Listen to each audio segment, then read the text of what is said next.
ada hal yang menarik yang pada umumnya terjadi ya, yaitu beranggapan bahwa manusia yang katanya dekat dengan Tuhan tapi kok begini, tapi kok begitu. Nah, jadi ada hal yang perlu dipahami ya oleh orang awam, bahwa manusia itu bisa merenung, meminta, memohon pada Tuhan itu bisa.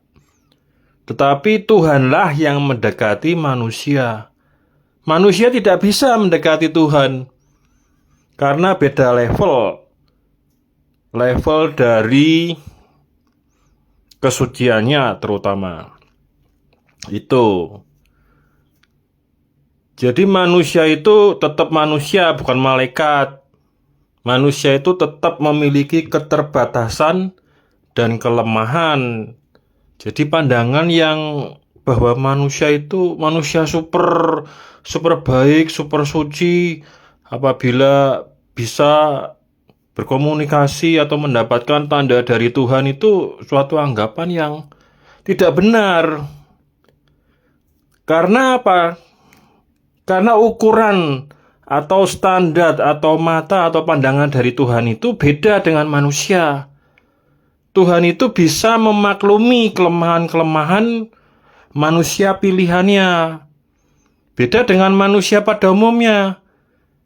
Manusia pada umumnya itu ya beda pandangannya dengan mata Tuhan ya. Gitu loh. Jadi pemahaman 1, 2, 3 poin ini penting sekali. Kemudian hal kekuasaan ya. Kekuasaan itu ada yang diberikan oleh manusia. Ada kekuasaan yang diberikan oleh penguasa dunia ini, yaitu oleh roh-roh yang menguasai dunia ini. Ada kekuasaan yang diberikan dari dunia terang, istilahnya begitu ya. Jadi beda-beda. Kalau yang jabatan-jabatan duniawi itu ya misalnya jabatan-jabatan di dalam keagamaan. Nah, itu jabatan-jabatan terutama oleh manusia.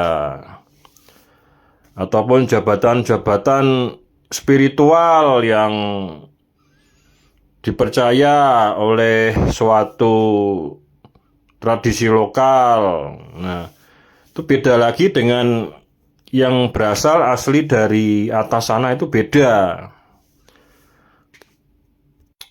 Mau jabatan apapun di dalam keagamaan itu tetap itu adalah dalam dimensi materi.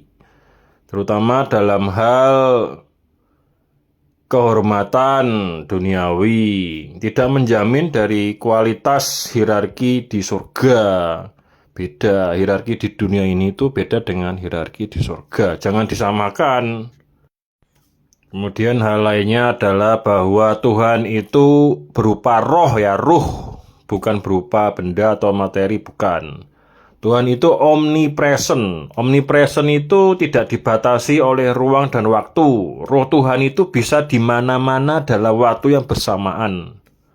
Gitu. Jadi kalau ada yang beranggapan ingin di suatu daerah tertentu atau wilayah tertentu atau negara tertentu yang dianggap sangat berpengaruh dalam sejarah itu hanya psikologi, hanya logika manusia aja, hanya efek sugesti aja itu sebenarnya.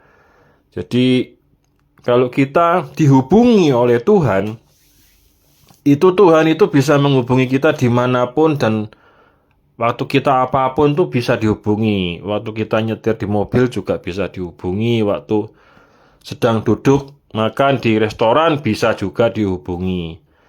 Ini yang saya sampaikan ini asli dari pengalaman saya pribadi ya. Kemudian mengenai hal lainnya yaitu hukum kecocokan ya. Jadi kita hidup di dunia ini punya tugas dan posisi masing-masing dan juga punya koneksi masing-masing yang berbeda-beda, jangan disama-samakan karena di alam ini berlaku hukum kecocokan atau hukum perjodohan. Termasuk di dalam pergaulan dan pertemanan ya. Kalau ada yang tidak cocok atau tidak suka dengan suara saya berbicara, itu ada. Saya pernah tahu. Itu ada dan tidak apa-apa. Itu hal wajar sebenarnya. Nggak apa-apa. Saya bisa menerima kok. Karena tidak semua orang itu cocok semua itu ya memang inilah kenyataan di dunia ini bahwa hukum perjodohan atau hukum kecocokan itu berlaku. Itu hal yang wajar.